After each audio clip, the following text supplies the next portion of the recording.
안녕하십니까. 전하특 교수입니다. 이번 시간에 여러분들과 2014년 1회 환경기능사 최근 관련도 문제를 풀이를 하도록 하겠습니다.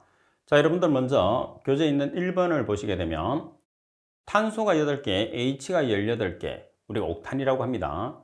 완전 연소시킬 때 부피 및 무게에 대한 AFR이 뭐죠? 공연비라는 것은 공기와 연료의 비를 이야기를 합니다. 자, 공연비를 계산하시오 돼 있어요.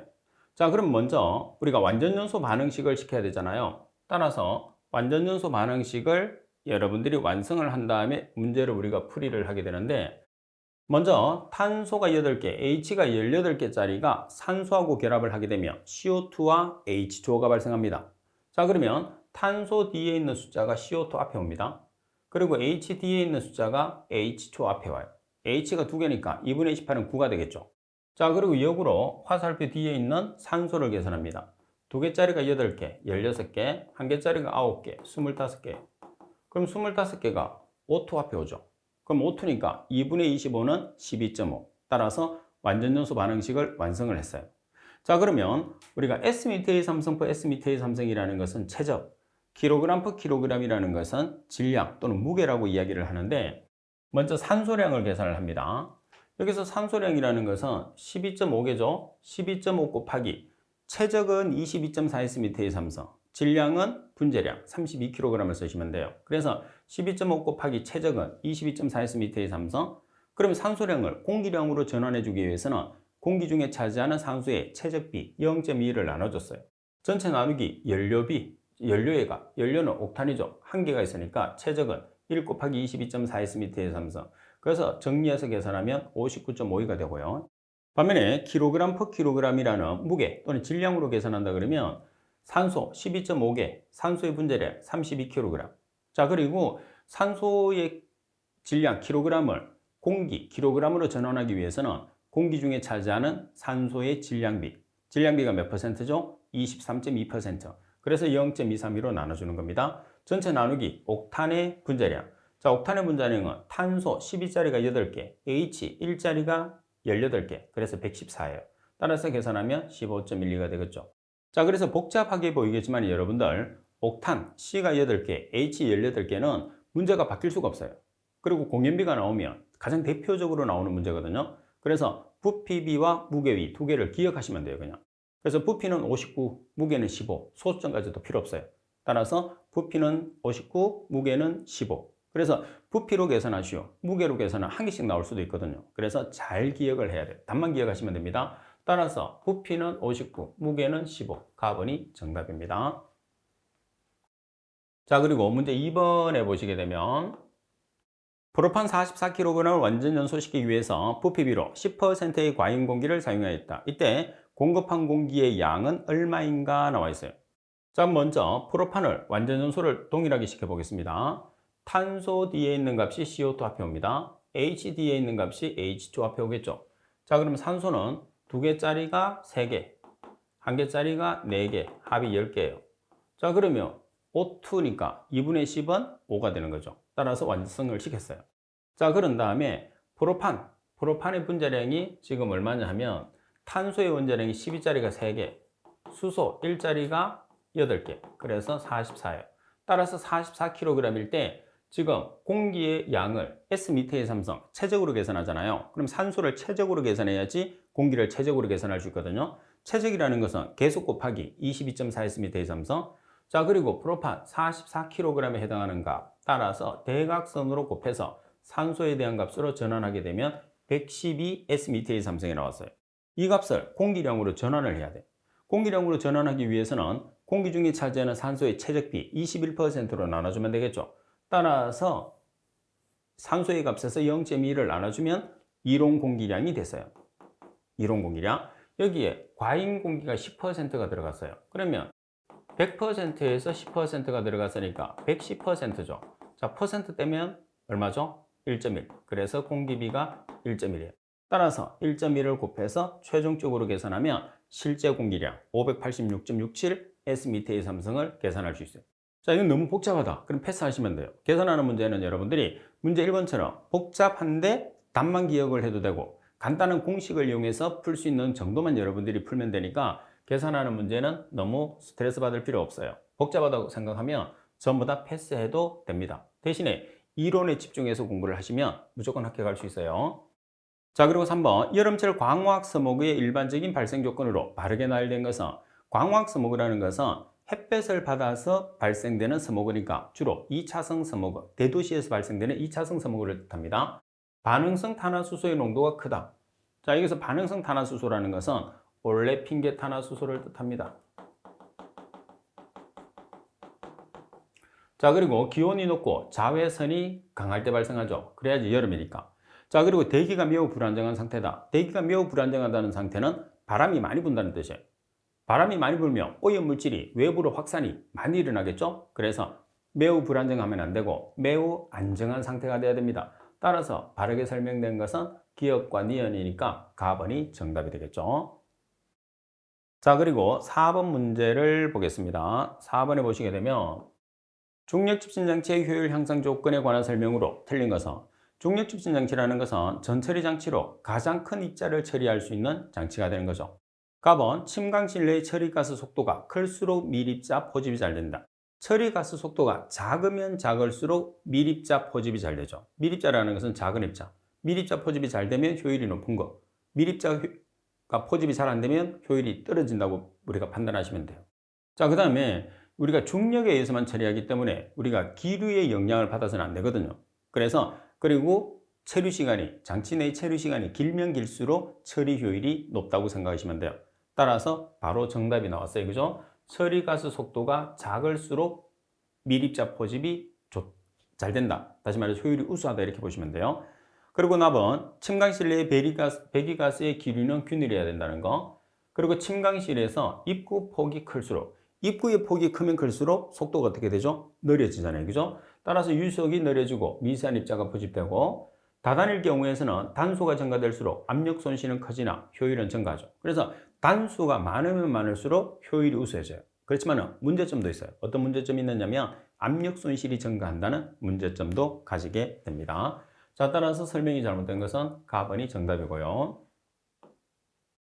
자, 그리고 문제 5번에 보시면 원심력 집신 장치에서 한계 입경을 바르게 나타낸 것은, 자, 원심력 집신 장치는 다른 말로 우리가 사이클론이라고도 이야기를 하죠.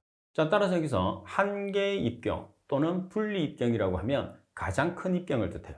그 가장 큰 입경을 몇 프로 입경이라고 하죠? 100% 입경이라고 해요.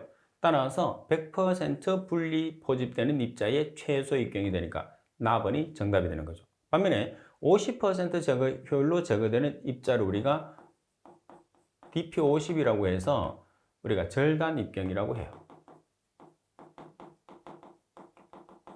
그래서 원심력 집진 장치에서는 DP100, DP50 두 가지로 표현을 하는 거죠. 나번은 DP100으로 표시를 합니다. 자, 그리고 문제 6번을 볼게요. 자, 메탄 1몰을 이론적으로 완전 연소시킬 때 0도씨 1기압, 0도씨 1기압은 표준 상태입니다. 필요한 산소의 부피는 얼마인가? 산소는 이상기체로 간주한다고 그랬어요. 자, 이상기체로 간주하니까 이상기체 상태 방정식을 이용을 해요. 이상기체 상태 방정식이라는 것은 PV는 nRT 이렇게 나타내거든요. 여기서 P라는 것은 압력, V는 부피, N은 몰수, R은 기체상수, T는 절대온도. 여기서 조심할 것은 뭐냐면 R이라는 값은 주어지지 않아요. 그래서 R이라는 기체상수는 안 주어지니까 이 값을 꼭 암기를 하고 계셔야 됩니다. 0.082 리터 ATM 몰 K라는 거. 자, 그럼 여기서 P라는 값은 1기압 1ATM이죠. 자, V는 우리가 계산을 해야 됩니다. N, 몰수. 자, 여기서 몇 몰? 1몰. 몰수라는 것이 지금 보시게 되면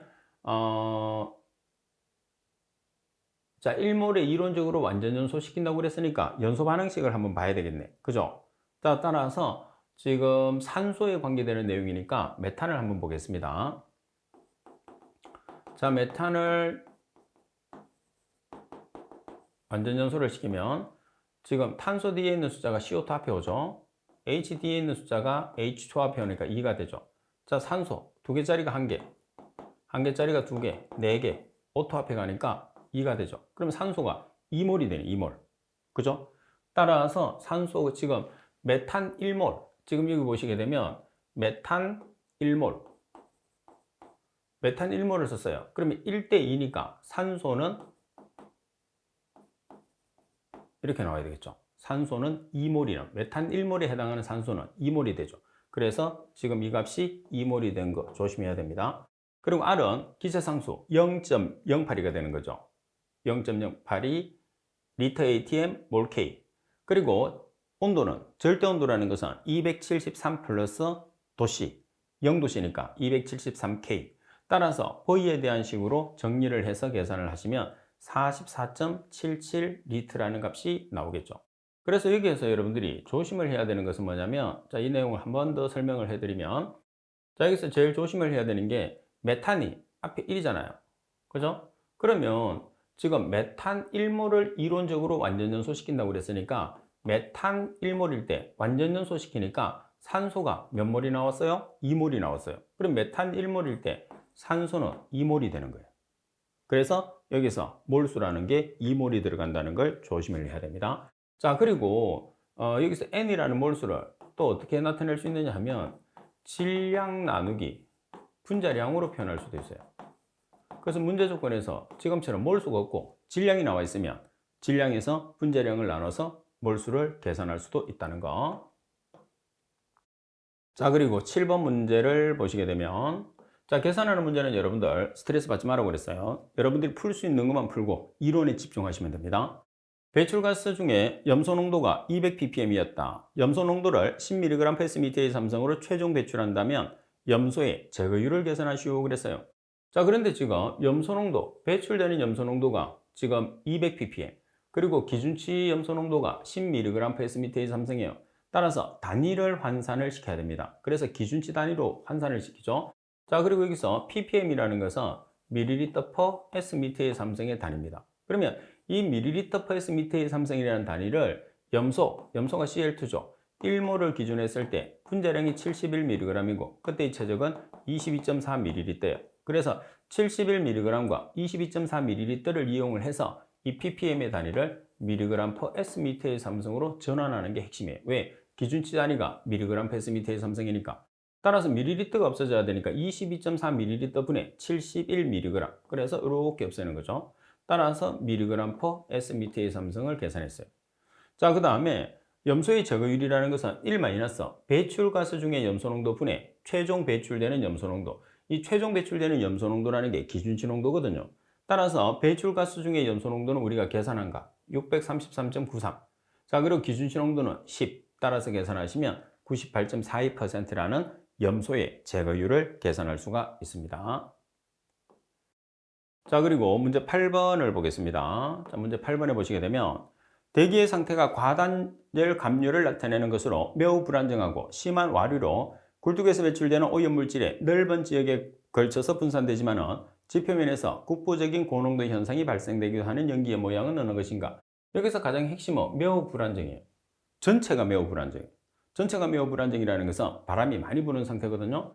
따라서 안정도의 그래프를 나타내 보면 안정도의 그래프는 이렇게 나타나겠죠. 자, 그 다음에 굴뚝에서 흘러가는 연기의 모양은 바람이 부는 형태로 가니까 이렇게 자유자재로 흘러가죠. 이렇게 자유자재로 흘러가는 것을 뭐라고 그러죠? 환상형 또는 파상형 또는 루핑형이라고 합니다. 그래서 가번이 정답. 자, 그리고 문제 9번을 보겠습니다. 다음에서 설명하는 장치의 분석법은 어느 것인가? 이 법은 기체 또는 기화한 액체나 고체 시료를 운반가스에 의해서 분리, 관내에 전개시켜 기체 상태에서 분리되는 각 성분을 분석하는 방법으로 일반적인 무기물 또는 유기물의 대기오염 물질에 대한 정성 정량 분석에 이용된다. 정성 분석이라는 것은 성분, 정량 분석이라는 것은 질량을 분석하는 것을 뜻해요. 자, 그러면 여기에서 가장 핵심은 뭐냐 하면 기체 시료나 기화라고 그랬어요. 그죠? 그러면 이 문제의 핵심은 어떤 상태가 되는 거죠? 기체 상태가 되는 거죠. 그리고 또 여기 보면 기체 상태에서 분리되는 이렇게 나와 있어요. 그러면 장치가 기체 물질을 처리한다는 소리가 되겠죠. 그래서 기체가 들어가 있는 게 뭐가 있어요? 기체가 가스니까 답은 가스 크로마토그래피가 정답이 되는 거죠. 그래서 가스 크로마토그래피는 기체 크로마토그래피법으로 나올 수도 있어요. 왜? 가스와 기체가 같기 때문에. 자, 그 다음에 여러분들 흑광광도법은 우리가 명칭이 이제 바뀌었어요. 어떻게? 자외선, 가시선, 분광법. 그래서 흑광광도법은 자외선, 가시선, 분광법이라고 해요. 자, 그 다음에 원자 흑광광도법은 원자 흡수, 분광광도법이라고 합니다. 명칭이 개정됐어요. 같이 사용할 수도 있겠지만 우리가 바뀐 용어도 기억을 하고 있는 게 좋겠죠, 그죠? 자, 그리고 여기서 원자 흑광광도법이라는 원자 흡수 분광광도법은 중금속을 측정하는 중금속 전분 분석 장치라고 보시면 됩니다. 답은이 정답이에요. 자, 그리고 10번 문제를 보겠습니다. SO2가 아황산가스죠. SO2 기체와 물이 30도씨에서 평형 상태에 있다. 기상에서 SO2의 분압이 44mHg일 때 액상에서의 SO2의 농도는, 기상이라는 것은 기체 상태, 액상이라는 것은 액체 상태를 뜻해요. 그러면 헨리 법칙의 가장 기본 법칙이 뭐냐면 P는 hc입니다. 자, 여기서 여러분들이 뭐를 계산하느냐? 농도를 계산하라고 그래요. 농도가 C거든요. 그럼 C에 대한 식으로 정리를 했어요. 그럼 P 나누기 H가 되는 거죠. 자, 지금 P라는 압력이 얼마죠? 44mHg. 그리고 헨리 상수는 1.60 곱하기 10 atm 미터의 3성 킬로몰이에요. 근데 여기서 조심할 게 하나 있어요. 뭐냐면 헨리 상수가 가지는 압력 단위가 atm이거든요. 자, 그런데 분압이 가지고 있는 단위가 mHg예요. 그러면 mHg를 atm으로 바꿔야 되는 게 이 문제의 가장 핵심이에요. 따라서 바꾸기 위해서 뭐를 알아야 되느냐 하면 1atm이라는 것은 760mHg 그리고 1332mH2의 값을 가지거든요. 따라서 mHg에 760을 나눠주면 atm이 되는 거예요. 그래서 44mHg 나누기 760을 하면 단위가 atm이 되는 거죠. 나누기 헨리 상수 1.60 곱하기 10 atm 미터의 3성 킬로몰. 자, 따라서 계산을 하면 3.62 곱하기 10의 마이너스 3성 킬로몰 퍼 미터의 3성이죠. 자, 그런데 왜 헨리 상수의 단위를 따라가느냐? 헨리 상수의 단위는 변하지 않고 고정되어 있기 때문이거든요. 여기서 단위가 변할 수 있는 것은 P라는 분압 하나밖에 없어요. 그래서 P라는 분압은 항상 여러분들이 H라는 헨리 상수의 압력 단위에 따라가야 된다는 것. 다시 말해서 분압으로 주어지는 압력 단위를 atm으로 전환을 해야 된다는 게 10번에서 가장 핵심이다. 이렇게 생각하시면 됩니다.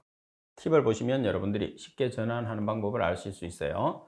그리고 11번 전기 집진장치의 집진극이 갖춰야 할 조건으로 틀린 것은, 집진극이라는 것은 입자를 포집하는 극을 집진극이라고 합니다.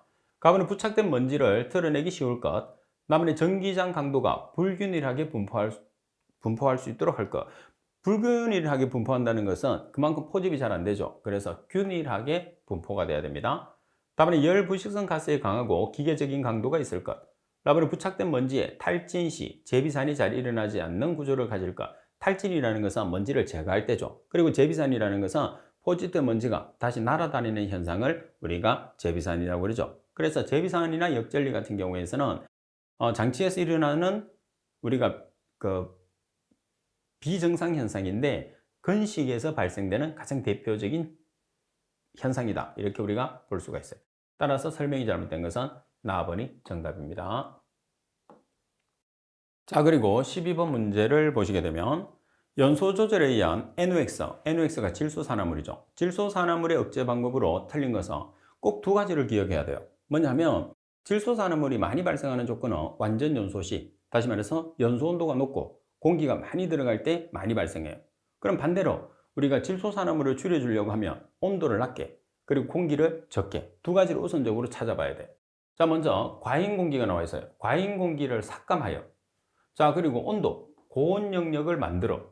그러면 고온 영역을 만들면 안 되고 고온이 아니고 저온 영역을 만들어야 되잖아요. 그죠? 그래서 정답은 라번. 이 외에도 2단 연소가 있고 배기가스 재순환이 있어요. 하여튼 질소산화물의 발생에 관계되는 핵심은 연소 온도와 그리고 공급 공기량이라는 것을 꼭 숙지를 할 수 있도록 하십시오.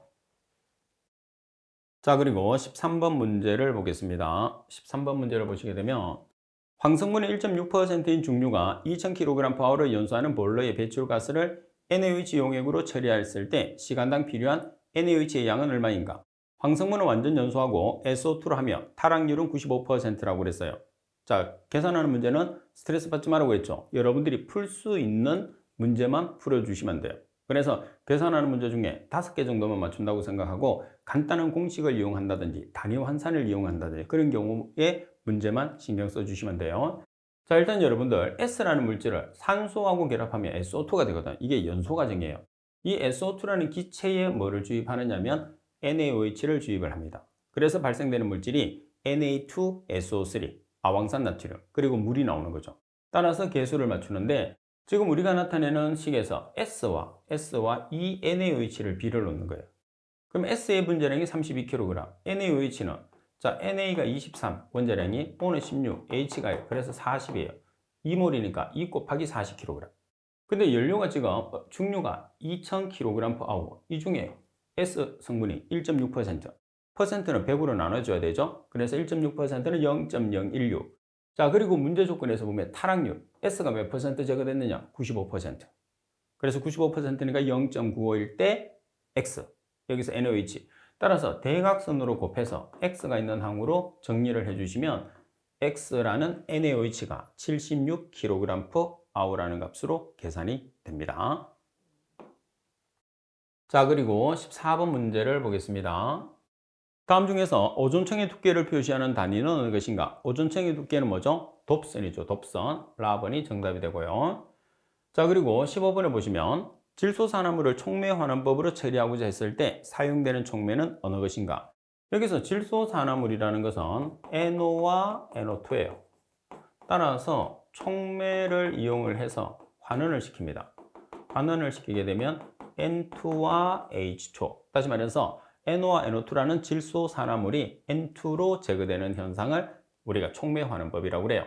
자, 그러면 주로 이제 우리가 촉매로 가장 많이 사용하는 것은 뭐냐면 낮은 온도에서도 많이 사용되는 백금을 가장 많이 써요.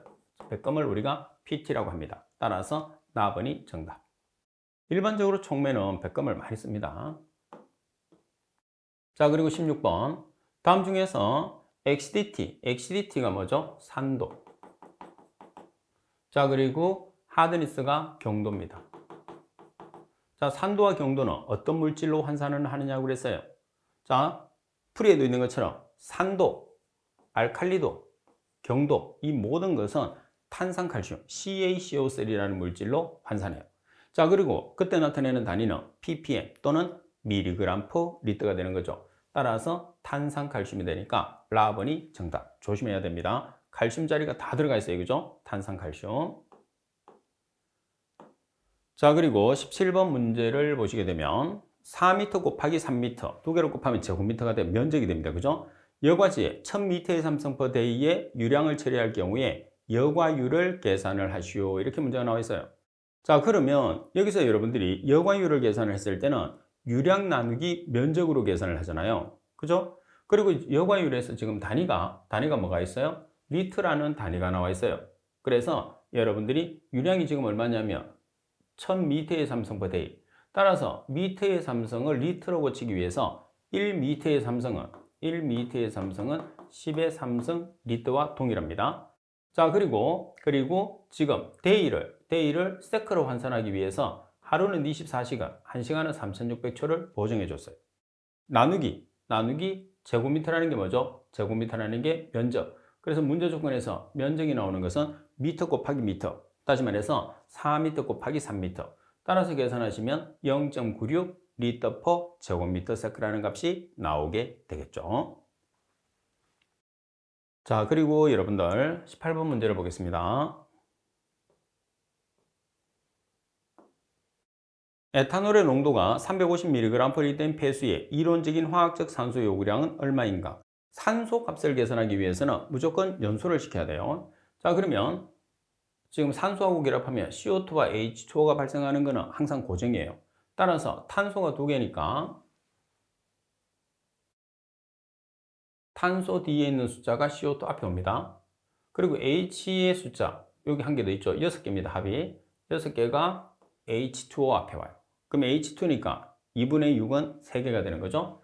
자, 그리고 CO2 계산합니다. 2개짜리가 2개, 1개짜리가 3개, 7개예요. 근데 여기 바로 오토 앞에 다 주는 게 아니고 유기물이 한 개가 있으니까 산소 한 개를 먼저 주고 그럼 몇 개가 오죠? 6개. 2분의 6은 3. 따라서 완성을 했어요. 자, 그 다음에 여러분들 여기에서 에탄올이 분자량이 얼마인지 조사를 해볼게요. 탄소 12짜리가 2개, H1짜리가 5개, O 16, H1. 그래서 계산하면 46이에요. 따라서 46g일 때 O2는 3 곱하기 O2는 32잖아요. 16짜리가 2개니까 32g. 그럼 에탄올 350mg/L일 때 X. 여기서는 화학적 산소 요구량은 COD.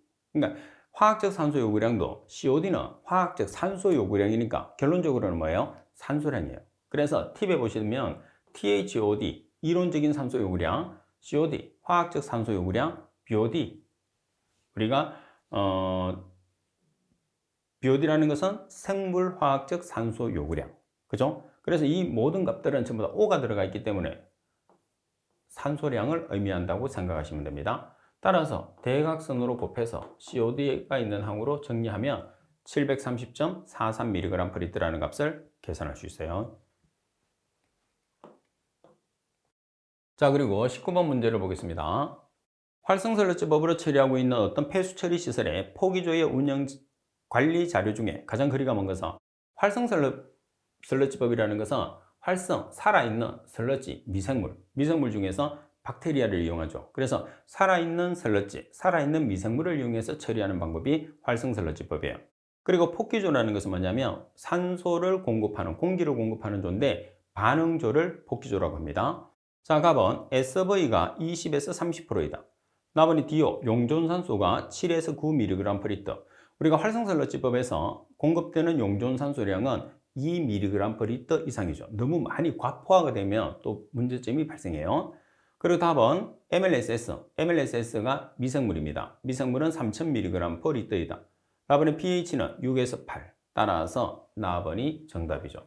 자, 일반적으로 우리가 활성설러지법에서 미생물 MLSS 같은 경우에서는 1500에서 2500mg/L예요. 근데 3000mg/L라고 해도 이 범위에 조금 벗어났겠지만은 거의 들어가죠. 우리가 최근에는 1500에서 2500이라고 하는데 옛날에는 1500에서 3000mg/L라고 했거든요. 그래서 이 말도 맞다고 보시면 돼요. 그래서 가장 틀린 것은 나번이 정답이에요.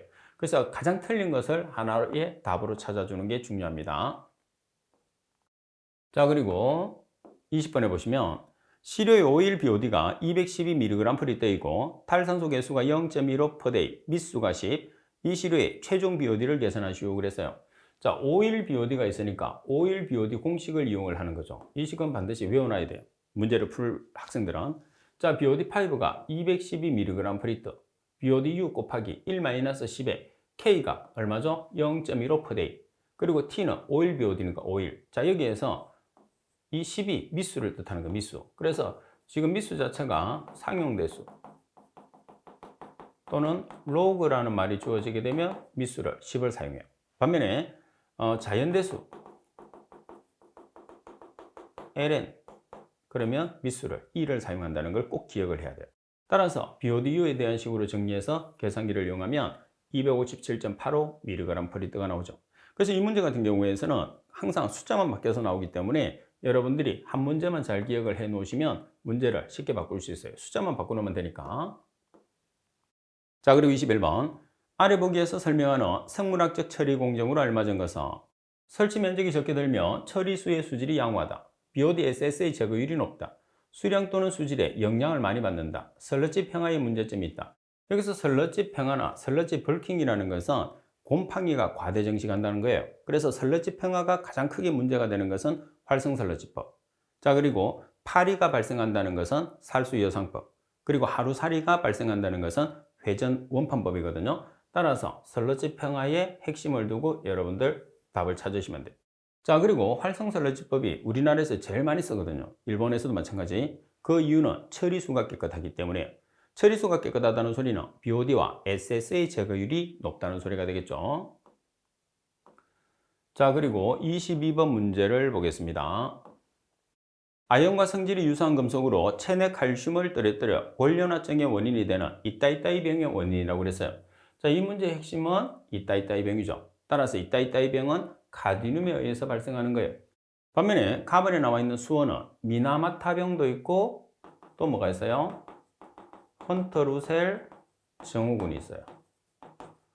그래서 미나마타병으로 나올 수도 있고 헌터루셀 증후군으로 나올 수도 있습니다. 자, 그리고 또 중요한 PCB. PCB는 카네미 유증. 그래서 여러분들이 카드뮴은 이따이따이 병, 수원은 미나마타병이나 헌터루셀 증후군, 그리고 PCB는 카네미 유증 세 가지는 반드시 정리를 하고 계셔야 됩니다. 자, 그리고 23번 문제를 보겠습니다. 23번 문제를 보시게 되면 SVI, 설러지 용적 지수가 125일 때 반송 설러지 농도를 계산하라고 그랬어요. 자, 여기서 반송 설러지 농도가 SSR이거든요. 그러면 SVI와 SSR의 우리가 상관관계식, 이 식을 기억하는 거죠. 따라서 SSR은 SVI분의 10의 6승이에요. 근데 원래는 이 식은 어디서 나온 거냐면 SVI를 계산을 했을 때 SSR분의 10의 6승이라는 식이 있거든요. 여기에서 SSR을 계산하니까 SVI하고 순서를 바꾼 거예요. 자, 그러면 SVI가 지금 125예요. 분의 10의 6승 하면 바로 답이 나오죠. 8000mg/L. 그 외에 팁에 보시게 되면 SVI를 계산하는 식이 세 가지 종류가 있는데 여러분들 SV의 단위가 SV가 침강설러지거든요. ml/L인 경우와 퍼센트인 경우 두 가지가 더 있어요. 그래서 침강설러지가 ml/L면 전체 곱하기 10의 3승, SV가 퍼센트면 전체 곱하기 10의 4승, 그리고 지금 반송설러지 농도가 있는 경우 세 가지로 설러지 용적지수를 계산을 하는 겁니다.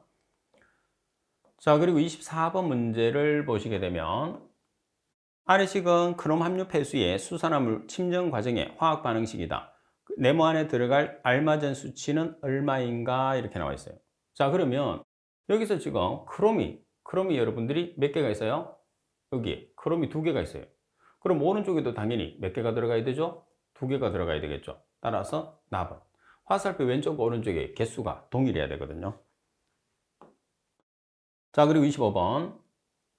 하수의 고도 처리 방법인 인 성분만을 주로 제거하기 위한 사이드 스트림 공정으로 알려진 것은, 여기서는 사이드 스트림이라는 말을 여러분들이 잘 기억을 해야 돼요. 그래서 사이드 스트림이라는 게 뭐냐 하면 포스트립 공법이에요. 자, 그리고 이 포스트립 공법은 인만 전문적으로 제거하는 공정이에요. 자, 따라서 포스트립 공법이 나번이 정답이죠. 자, 그리고 나머지 방법은 인과 질소를 동시에 처리하는 방법이에요. 그래서 여러분들이 인만 제거하는 공법은 포스트립 공법과 AO 공법 두 가지가 있어요. 근데 AO 공법은 생물학적 처리, 그리고 포스트립 공법은 생물학적 처리와 화학적 처리를 같이 하는 것을 이야기해요. 그래서 AO 공법은 생물학적 처리를 하는 우리가 인만 제거하는 공법, 반면에 포스트립 공법은 생물학적 처리와 화학적 처리를 같이 겸하는 인만 제거하는 공법이라고 생각하시면 되죠. 그래서 인만 제거하는 공법은 두 가지가 있어요. 자, 그리고 26번 문제를 보겠습니다. 효과적인 응집을 위해서 실시하는 약품 교반 시험 과정의 일반적인 실험 순수로 알맞은 것을 찾으시오 그랬어요. 자, 그럼 먼저 우리가 약품을 주입을 한다는 것은 응집제거든요. 그래서 응집제를 주입을 해요. 약품이 주입하면 약품을 먼저 녹여야 돼요. 그 녹이는 것을 우리가 급속교반이라고 해요. 그 다음 급속교반이 끝나고 나면 응집제에 우리가 유기물을 부착을 시켜야 되잖아요. 크게 우리가 덩어리를 키워야 돼요. 그걸 우리가 완속교반이라고 해요. 그 다음에 완속교반을 해서 입자가 커지면 정치를 시켜놓죠. 그래야지 우리가 가라앉으니까. 따라서 가장 먼저 들어가는 것은 응집제 주입. 약품이 들어가게 되면 급속교반. 급속교반이 끝나고 나면 완속교반을 해서 덩어리를 크게 키웁니다. 그래서 덩어리가 커질 때까지 기다려요. 정치를 시켜요. 그런 다음에 이제 덩어리가 침전이 되고 나면 위에 있는 물이 있죠. 그래서 상징수를 분석을 하는 방법이 우리가 자르 테스트가 되는 거죠. 따라서 라번이 정답. 자, 그리고 27번 문제를 보시게 되면 다음 중에서 수처리 시 사용되는 응집제의 종류가 아닌 것은, 응집제는 뭐가 들어가죠? 철 종류와 그 다음에 알루미늄, 이 두 가지가 꼭 들어가야 돼요. 자, 그래서 PAC가 고분자 응집제입니다. 알루미늄이 들어가죠. 그 다음 소스케도 응집제예요. 그리고 입상 활성탄, 활성탄은 합착제죠. 그리고 염화 제2철, 그리고 염화 제1, 황산 제1철, 염화 제2철, 철이 들어가는 응집제. 따라서 응집제가 아닌 것은 답은 합착제입니다. 그리고 28번 부상법으로 처리할 폐수의 성상으로 가장 적당한 것은, 부상법이라는 것은 뭐냐면 물의 비중보다 작아서 우리가 부상을 시켜서 처리하는 거죠. 그래서 비중을 신경 써야 돼요. 따라서 비중이 물보다 낮은 고형물이 많은 경우 나번이 정답이죠. 반면에 침강법을 쓰는 경우에서는 물보다 비중이 큰 고형물을 제거했을 때 침강법을 쓰게 되겠죠. 자, 그리고 29번 문제를 보겠습니다. MLSS 농도가, MLSS가 부유고형물, 다시 말해서 미생물입니다. 1000mg/L이고 BOD 농도가 200mg/L인 2000m의 삼성포대의 폐수가 포기저로 유입됐을 때 BOD 나누기 MLSS의 부하는 얼마인가? 포기저 용적은 1000m의 삼성이에요. 자, 여기서 BOD라는 것은 먹입니다. 먹이. MLSS라는 것은 미생물이에요. 그러면 BOD 나누기 MLSS의 부하라는 게 뭐냐 하면 FMB입니다. FMB. 여기서 자, 그러면 FMB를 계산했을 때는 먹이 나누기 미생물이에요. 자, 따라서 먹이는 BOD입니다. BOD.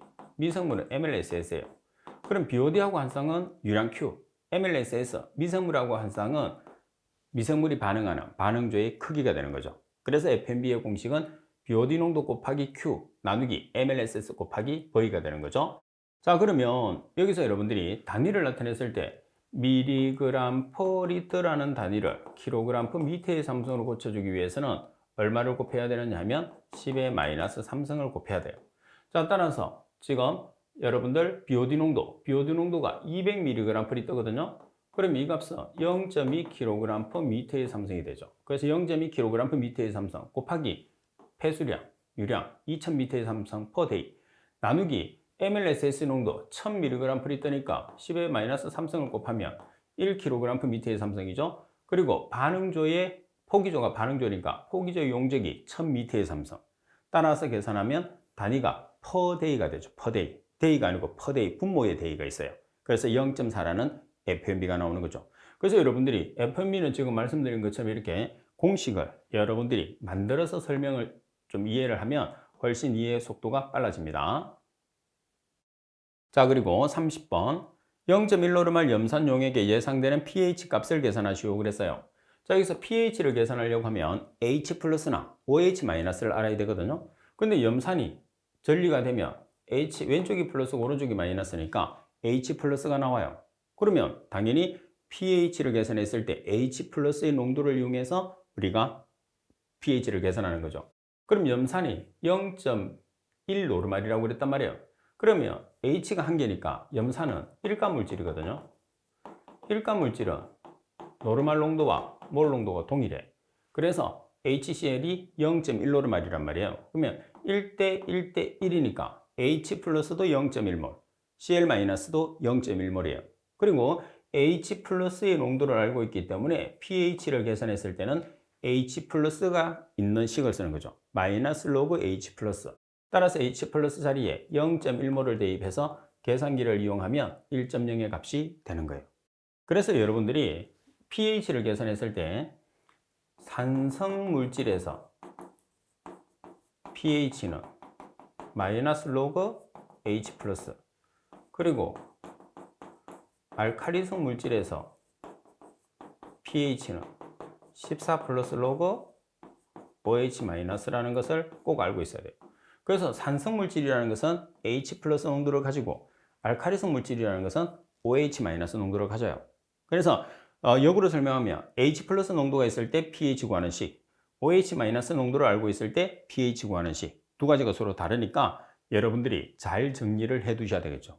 그래서 이런 문제 같은 경우에서는 여러분들이 조금만 신경 쓰면 농도가 주어지기 때문에 몇 대 몇으로 이루어지느냐만 알고 있으면 여러분들이 지금 산성 물질에서 pH 그리고 알칼리성 물질에서 pH 요 구하는 공식만 알게 되면 문제를 쉽게 풀 수 있는 거죠.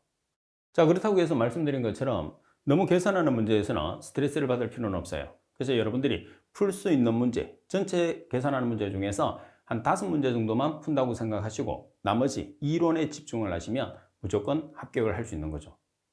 그래서 처음부터 계산하는 문제를 하지 말고 이론 문제에 집중을 하고, 그리고 여러분들이 자주 보다 보면 풀 수 있는 문제가 있거든요. 그런 경우에서는 또 여러분들이 연습을 해서 계산하는 문제를 해결하시면 됩니다. 자, 이번 시간 수업은 이것으로 마치도록 하겠습니다. 수고하셨습니다.